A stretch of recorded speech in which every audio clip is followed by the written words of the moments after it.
चीरहरण के वक्त सभा में सभी ने बैठकर अधर्म होते हुए देखा। किसी ने द्रौपदी की रक्षा नहीं की। हनुमान जी ने लंका दहन किया था। अब किसी का भी सही, लेकिन नुकसान तो हुआ उस लंका दहन की वजह से, है ना। तो क्या वो विकर्म हो गया? क्या वो बुरा कर्म हो गया? आपका भाई कोई बुरी संगत में पड़ गया, तो अगर आप अब घर पे बताते हो उसके पार्टीज के बारे में तो उसे बहुत ज्यादा डांट पड़ेगी, हो सकता है कि उसे मार भी पड़े। लेकिन अगर आप नहीं बताओगे तो हो सकता है कि वो और बुरी संगत में पड़ जाए और किसी बड़ी मुसीबत में पड़ के अपनी लाइफ खराब कर दे। तो अब आप सोचो, आप क्या करोगे? घर पे बताओगे या नहीं? हेलो ब्यूटीफुल सोल्स, आपके अपने इस चैनल पे और भगवत गीता सीरीज में आपका स्वागत है। इस वीडियो में हम बात करेंगे भगवत गीता चैप्टर 4 श्लोक 17 से 23 तक की, जिसमें हम समझेंगे कि क्यों कई बार युद्ध करना भी धर्म कहलाता है और ये कैसे पहचाने कि कौन सा कर्म सही है और कौन सा गलत। कर्मणो ह्यापि बोद्धव्यम बोद्धव्यम च विकर्मणः अकर्मणस्य बोद्धव्यम गहना कर्मणो गतिः। श्लोक 17 में कृष्ण 3 शब्दों का इस्तेमाल करते हैं, कर्म, अकर्म और विकर्म। कर्म का मतलब होता है कोई अच्छा कर्म करना, यानी दूसरों की मदद करना। विकर्म का मतलब होता है अधर्म चुनना, यानी कोई बुरा कर्म करना, जैसे सिर्फ अपने फायदे के लिए किसी दूसरे का नुकसान करना। और अकर्म का मतलब होता है कोई कर्म ना करना। आपको क्या लगता है, सोना या खाली बैठना अकर्म है या कर्म है? वेल, एक्चुअली ये सब भी कार्य ही हैं, बस इसे कई बार अच्छा कार्य माना जाता है और कई बार बुरा। हम इसे विस्तार से समझते हैं। जैसे अगर हम अपना काम करके, पढ़ाई करके, बहुत मेहनत करके थक गए और फिर सो रहे हैं रेस्ट लेने के लिए, ताकि हमारी एनर्जी इकट्ठी हो सके और हम अगले दिन फिर से काम कर सके, तो वो कर्म है, क्योंकि हम अपने शरीर को आराम दे रहे हैं आगे का कर्म करने के लिए। लेकिन अगर हम कोई कर्म नहीं कर रहे, हमने कोई काम नहीं किया, अपना पढ़ाई, ऑफिस का काम कुछ नहीं किया और बस आलस की वजह से सो रहे हैं, तो वो विकर्म है, क्योंकि हमने अपना कोई काम नहीं किया और सिर्फ आलस की वजह से सो रहे हैं। अब यही कृष्ण इस श्लोक में बोलते हैं कि इन 3 शब्दों का मतलब समझना और हर कर्म को ये समझना कि ये कर्म में आता है, विकर्म में आता है या अकर्म में आता है, ये समझना बहुत कठिन है। इसीलिए वो आगे के श्लोक में इसे विस्तार से समझाते हैं। कर्मण्य कर्म य पश्येद अकर्मणि च कर्म यः स बुद्धिमान मनुष्येषु संयुक्त कृत्स्न कर्म कृत। श्लोक 18 में कृष्ण कहते हैं कि जो व्यक्ति कर्म में अकर्म ढूंढता है और अकर्म में कर्म ढूंढता है, वही बुद्धिमान है। इसे और गहराई से समझते हैं। कर्म में अकर्म ढूंढना मतलब कोई भी काम करके ये मानना कि वो तो ऊपर वाले ने किया, हम तो सिर्फ एक माध्यम थे। और अकर्म में कर्म ढूंढना मतलब अगर हम अपने सामने कुछ गलत होता देख रहे हैं और ये मानना कि इससे तो हमारा कोई लेना देना नहीं है, तो हम कुछ काम क्यों करें। तो अगर हमने वो कर्म नहीं किया तो भी ये समझना कि वो कर्म ना करना भी हमारा एक कर्म ही था। इसे समझते हैं। फर्ज करो कि आप एक बाजार में गए, आपने वहां 2 लड़कों को एक लड़की को छेड़ते देखा। आपने कुछ नहीं किया, ना आपने लड़कों को भगाया, ना आपने पुलिस वालों को कॉल किया, क्योंकि आपको ऐसा लगा कि आपका कोई लेना देना नहीं है इस चीज से और आपको इस चीज में नहीं पड़ना चाहिए। अब देखा जाए तो आपने कुछ नहीं किया, लेकिन कुछ ना करना ही आपका सबसे बड़ा विकर्म था। क्यों?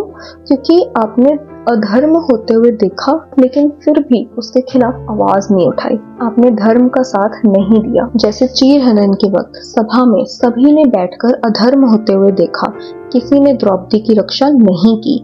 उन्होंने चाहे वो चीरहरण नहीं किया, लेकिन उन्होंने वो अधर्म होते हुए देखा, उसको रोका नहीं, तो उन्होंने कुछ ना करके, चुप रह के, अधर्म के खिलाफ आवाज ना उठा के सबसे बड़ा अधर्म किया। यस्य सर्वे समारंभा काम संकल्प वर्जिता ज्ञाने अग्नि दग्ध कर्माणं तमाहु पंडितम बुधा। आगे श्लोक 19 में कृष्ण कहते हैं कि जिस व्यक्ति का कर्म बिना किसी कामना के होता है और जो कर्म से जुड़ी अपनी भावनाएं ज्ञान रूपी अग्नि में भस्म कर दे, वही असली ज्ञानी है। अब देखो, एक माँ है, वो बिना किसी लालसा के, बिना बदले में कुछ मांगे अपने बच्चों का ध्यान रखती है, अपने घर का ध्यान रखती है। उस माँ को बदले में कुछ नहीं मिल रहा, ना कोई अवार्ड, ना पैसे, ना कुछ भी, लेकिन फिर भी वो कर्म करती है और पूरी जिंदगी करती है। इसी तरह कृष्ण कहते हैं कि हमें भी ये निस्वार्थ भावना अपने हर कर्म में दिखानी चाहिए। अगर हम खुद से पहले दुनिया की भलाई के बारे में सोचेंगे तो ही हम सही कर्म योग को समझ पाएंगे जो भगवत गीता में बताया गया है। लेकिन अब हम ये भी सोचते हैं कि आज की इस दुनिया में कलयुग में जीने के लिए हम इतना ज्यादा निस्वार्थ नहीं हो सकते, हमें अपने बारे में सोचना पड़ेगा, है ना, तभी हम जिंदगी जी पाएंगे। आप कहीं ना कहीं ठीक सोच रहे हो, लेकिन हम कम से कम इतना तो कर सकते हैं कि हमारी वजह से किसी का नुकसान ना हो या हमारी वजह से किसी को दुख ना पहुंचे। हमारी जितनी चादर है हम उतना तो दूसरों की मदद कर ही सकते हैं, है ना। तो बस यही छोटी छोटी चीजें करने की जरूरत है भगवत गीता के सार को समझने के लिए और अपनी जिंदगी में उसे अपनाने के लिए। त्यक्त्वा कर्मफलासंगं नित्य तृप्तो निराश्रयः कर्मण्यभिप्रवृत्तोऽपि नैव किंचित् करोति सः। श्लोक 20 में कृष्ण कहते हैं कि जो व्यक्ति अपना कोई भी कर्म करते हुए ईश्वर को स्मरण रखता है वो कोई कर्म करके भी कोई कर्म नहीं करता। इसे समझते हैं। आपको पता ही होगा कि हनुमान जी ने लंका दहन किया था। अब किसी का भी सही, लेकिन नुकसान तो हुआ उस लंका दहन की वजह से, है ना। तो क्या वो विकर्म हो गया? क्या वो बुरा कर्म हो गया?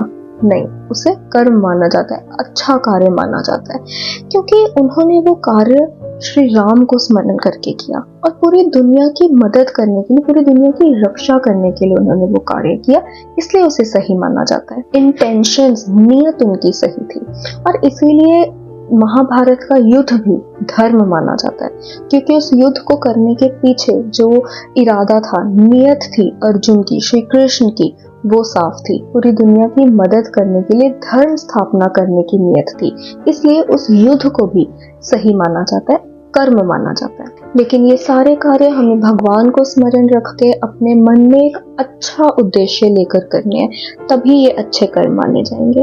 अब आप जैसे मान लो कि आपका भाई कोई बुरी संगत में पड़ गया, तो अगर आप अब घर पे बताते हो उसके पार्टीज के बारे में तो उसे बहुत ज्यादा डांट पड़ेगी, हो सकता है कि उसे मार भी पड़े। लेकिन अगर आप नहीं बताओगे तो हो सकता है कि वो और बुरी संगत में पड़ जाए और किसी बड़ी मुसीबत में पड़ के अपनी लाइफ खराब कर दे। तो अब आप सोचो आप क्या करोगे, घर पे बताओगे या नहीं?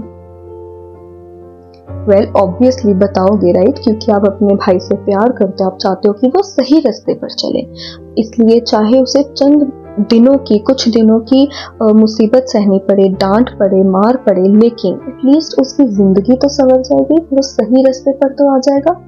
इसी तरह से भगवान भी हमारे साथ यही करते हैं। अगर हम गलत संगत में पड़ गए, कोई गलत कार्य कर रहे हैं, गलत राह पर है, तो वो हमें समझाते हैं किसी न किसी तरीके से, चाहे हमें कुछ दिनों का उसकी वजह से नुकसान सहना पड़े या बहुत बुरा लगे, बहुत दर्द हो, लेकिन अगर हम एक बड़ी पूरी जिंदगी के अकॉर्डिंग देखें तो हम सही रास्ते पर तो आ जाते हैं ना, उस चीज से सही लेसन लेकर। तो बस इसीलिए कई बार कुछ गलत दिखने वाले कर्म भी अच्छे कर्म होते हैं और वो जरूर करने चाहिए, क्योंकि वो धर्म का साथ दे रहे होते हैं। तो बस इसी तरह अगर ईश्वर को मन में रख के, मन में सही उद्देश्य रख के हम जो भी कर्म करेंगे वो अपने आप सही कर्म बन जाएगा। निराशीर्य यतात्मा त्यक्त सर्व परिग्रह शरीरम केवलम कर्म कुर्वनाप्नोति किल्बिषम। आगे श्लोक 21 में भी कृष्ण हमें सही नियत, सही इरादे के बारे में समझा रहे हैं। अगर साफ नियत से किया गया कर्म दुनिया की नजरों में गलत भी है तो भी वो कर्म भगवान की नजरों में गलत नहीं होता। अब ये नियत और इरादे को और अच्छे से समझने के लिए हम श्लोक 17 के एग्जाम्पल में दोबारा जाते हैं। वहाँ हमने बात की थी कि अगर हम थक हार के अपना पूरा काम करके सो रहे हैं और वहीं कुछ ना करके आलस की वजह से सो रहे हैं तो उसमें क्या फर्क है, क्योंकि अंततः तो हम सो ही रहे हैं। तो इसमें क्या फर्क है? फर्क है हमारी नियत का, कि हमने काम करके सोए या बिना काम के आलस की वजह से सोए। तो बस इसी तरह से कोई भी कर्म गलत या सही नहीं होता, बल्कि उसे कौन, कब, कैसे, कहाँ, क्यों कर रहा है ये निर्धारित करता है कि वो कर्म धर्म है या अधर्म। यदृच्छा लाभ संतुष्टो द्वंद्वावितो विमत्सरः समसिद्धावसिद्धो च कृत्वापि न निबध्यते। जैसे गुलाब के फूल में फूल भी होते हैं और कांटे भी, इन दोनों को कोई अलग नहीं कर सकता। वैसे जिंदगी में भी सुख और दुख दोनों होते हैं, इन्हें कोई अलग नहीं कर सकता। तो फिर श्लोक 22 में कृष्ण ऐसा क्यों कहते हैं कि जो व्यक्ति उसे जो मिले उसमें संतुष्ट रहेगा और अहंकार, जलन जैसी भावनाओं को खुद से दूर रखेगा, उसे सुख दुख से फर्क नहीं पड़ेगा। क्या ऐसे व्यक्ति की जिंदगी में दुख नहीं आएगा? हम कई बार इस श्लोक का अर्थ गलत समझ बैठते हैं और ये समझते हैं कि अगर हम ऐसा करेंगे तो हमारी जिंदगी में दुख नहीं आएगा, और फिर जब ऐसा करके भी हमारी जिंदगी में दुख आता है तो हमें और ज्यादा निराशा हो जाती है, क्योंकि हमें ऐसा लगता है कि ये तो भगवत गीता में लिखा था कि दुख नहीं आएगा, हमें तो फिर भी आ गया। इसलिए हमें ये समझना जरूरी है कि इस श्लोक का अर्थ ये है कि जिंदगी में सुख और दुख आते जाते रहेंगे, लेकिन अगर हम अपनी बुद्धि को स्थिर रखेंगे, अपना कर्म करते रहेंगे, फल की चिंता नहीं करेंगे, तो हमें सुख की घड़ी में जरूरत से ज्यादा सुख नहीं होगा और दुख की घड़ी में जरूरत से ज्यादा दुख नहीं होगा। अब ये स्थिरता लानी कैसे है, इसकी टेंशन मत लो। ऐसे ही मेरे साथ भगवत गीता पढ़ते रहो और हमें सब कुछ खुद ब खुद समझ आने लग जाएगा। गतसंगस्य मुक्तस्य ज्ञान अवस्थित चेतसः यज्ञायाचरत कर्म समग्रम प्रविलीयते। श्लोक 23 में कृष्ण पिछले 5 श्लोकों का निष्कर्ष बताते हैं। इन 5 चीजों को स्मरण रख के हम जो भी कर्म करेंगे वो अंततः धर्म ही बन जाएगा। तो आइए जानते हैं 5 चीजें क्या हैं।